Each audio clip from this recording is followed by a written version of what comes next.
אף לא שהוא בן העולם הבא שנאמר, הליכות עולם לא תקרא הליכות, אלא הלכות. Chazak u'baruch, Boker Tov, welcome to the next minyan. We talked the other day about the issue of learning Torah, Talmud Torah, and we said a person is chayav, he's obligated to learn Tanakh, Mishnayot, Talmud, right? Those are the things that a person is obligated to do. What's the order, by the way? The order goes like this. Says the Gaon Mevina, when a person is a child, he has to learn the Tanakh. They have to teach him the Tanakh until he knows the whole Tanakh, goes through the whole thing, He says, Kimat Ba'al Peh, like almost by heart. You should know the whole Tanakh. Do the best we can according to our ability, right? We do the best we can. As we mentioned already, Maran alav shalom, he used to do, Rabbi, he used to do 4 prakim of Tanakh, of Nach, every day. 4 prakim. So that means that he used to finish every 6 months, the whole Nach. Right? The Torah we do every year, we finish, of course.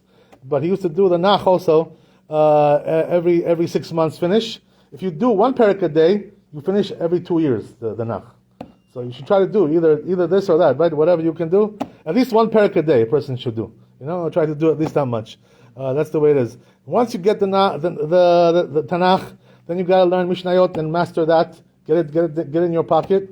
Right? There were some Gedolim, by the way, you should know, Mekubalim and big people. They used to learn every day 18 prakim of Mishnayot. 18 prakim every day. Can you imagine? Such a big thing, What about Talmud? How much did they learn? Today we do daf yomi, right? We do 1 daf, 2 pages every day. You know what they used to do in the old days? Let me just give you an example, right? Khatam Sofer, Rabbi Akiva Eger, By the way, they were related, Like Rabbi Akiva Eger was the father-in-law of Khatam Sofer. That's right. So how much did they learn Talmud? They say, right, that the Khatam Sofer learned 72 daf every day of Talmud. And the Rabbi Akiva used to learn 90 daf every day. 90 of daf every day of Talmud. Can you imagine how big these people were? What are we compared to them? We're like little cockroaches. We're not nothing compared to them. You understand? We're not anything. That's the way they used to do, okay? If you want to know. At least do daf yomi, Baruch Hashem, try to do that at least, whatever, right? So here's the thing, right? That as we said, all these things are obligation to learn. Halakha, of course, is a part of that, as we said, right? Because Mishnah is halakha, it's the same thing. And halakha be'iyun, right? Learning deep halakha, that's Talmud. So that's in that category. So what about learning Kabbala, right? What about the Midrashim? What about the Zohar? It doesn't mention that in the Shulchan Aruch, You should learn Zohar, you should learn Midrash, Kabbala. It doesn't say Kitvei Arizal. It doesn't say anything like that. So what's the rule with that? It's not an accident that it doesn't mention that in the Zohar Kadosh. I'm sorry, the Shulchan Aruch doesn't mention, because the truth is that Kabbalah we're not allowed to learn until we get to the level to learn Kabbalah.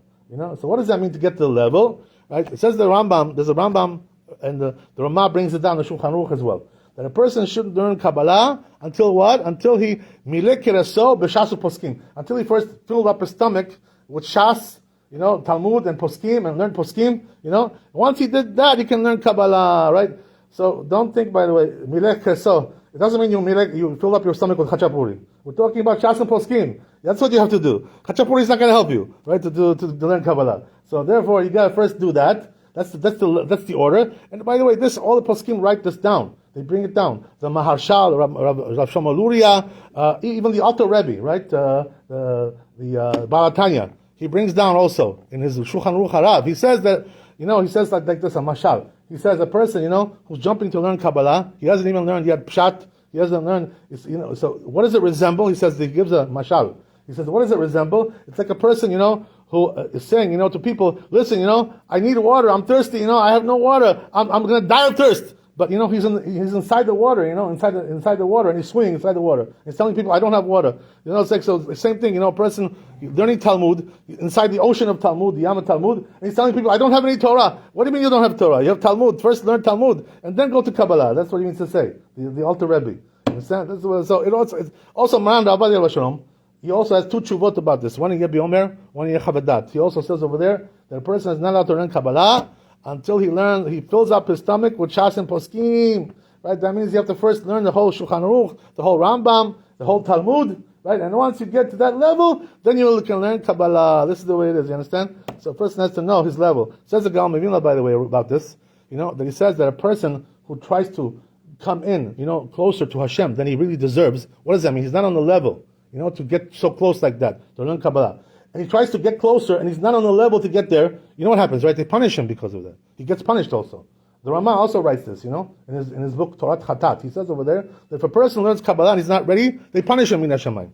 Some people, even went crazy. They went nuts, a little bit berserk. They went crazy. Why? Because they went too deep into Kabbalah, and they lost their mind. Even the Chida, Maran HaChida, who was a big Mekubal, he writes, that he says, I got to a certain level in Kabbalah. He says, I was afraid to go beyond that. He says it was too deep for me. I couldn't go there. He says I was afraid to go there. This is what happens when a person goes too close to HaKadosh Baruch Hu, more than he deserves. They punish him. This is what happens. So a person has to be very careful about that, right? What about Midrashim? So then the question is, me and Yossi, we're like brothers. We like to learn Zohar. So we're like Zohar brothers. So the question is, how do we learn Zohar then? Because Zohar is really Kabbalah, So how do we learn Zohar if it's not allowed to learn Kabbalah? So the answer is, we learn the Zohar like as a midrash. We don't learn it in terms of Kabbalah. What does that mean? We don't understand the Kabbalah over there. You have to have a Rabbi to explain to you, over there the Kabbalah. You can't learn it yourself. There's no way to understand yourself the Zohar. You understand? So we read it like a midrash, we just understand the pshat, the simple meaning of the Zohar. That's what we're reading. You understand? We're not on that level, to get into the Kabbalah. At least I'm not. I know maybe Yossi is, I don't know, but I'm not at least at that level yet. You know what I mean? So, So if every person has to know, every person has to know his level. That's the way. So they asked the Chazon Ish, by the way, regarding this. They asked him, is it allowed to read Zohar? The Chazon Ish was Ashkenazi, The Ashkenazim are a little bit, more careful about these things. They asked him, are you allowed to read Zohar? So they said, yeah. He said, Chazon Ish, yes, of course, you're allowed to read Zohar. A lot of people have a custom, minhag, to read Zohar every day. There's no problem with that, because we're learning it as a midrash. We're not going into the Kabbalah of that, the element, Kabbalah element, the element there. So, also, another thing I want to say, we'll finish here, I don't want to keep you too long. Also, the question is like this, right? Let's say a person needs to research, they're doing some iyun. He's trying to research something, so he also opens some books of Kabbalah, Kitvei Arizal, Rav Chaim Vital, things like this, Etz Chaim.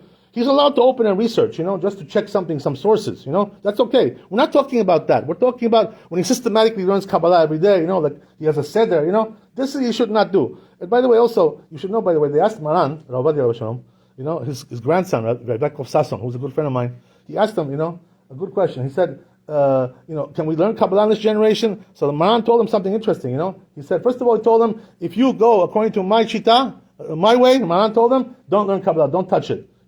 Even his sons, by the way, Rabbi Yitzchak and Rabbi David and all the other sons that he had, he didn't teach them Kabbalah, nobody. Even though himself he learned. Because they felt they were not on level yet to learn Kabbalah. Even they were not on level. So where are we, right? That's the thing, So Maran also told him one more thing. He told him that, not only that, he said, but I don't even know if there's anybody today who knows the Kabbalah anymore.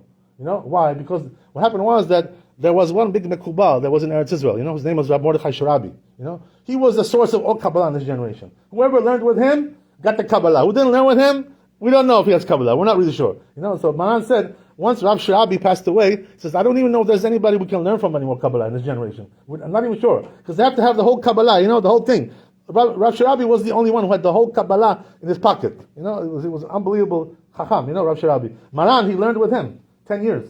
That's how he got the Kabbalah, Rav Ben Sion Abba Shaul. They went 10 years, every Friday, every Yom Shishi, they used to go to Rav Sharabi and learn Kabbalah until they got the whole Kabbalah. They learned 10 years with him. Can you imagine? Baruch Adonai Le'olam, Amen, Amen.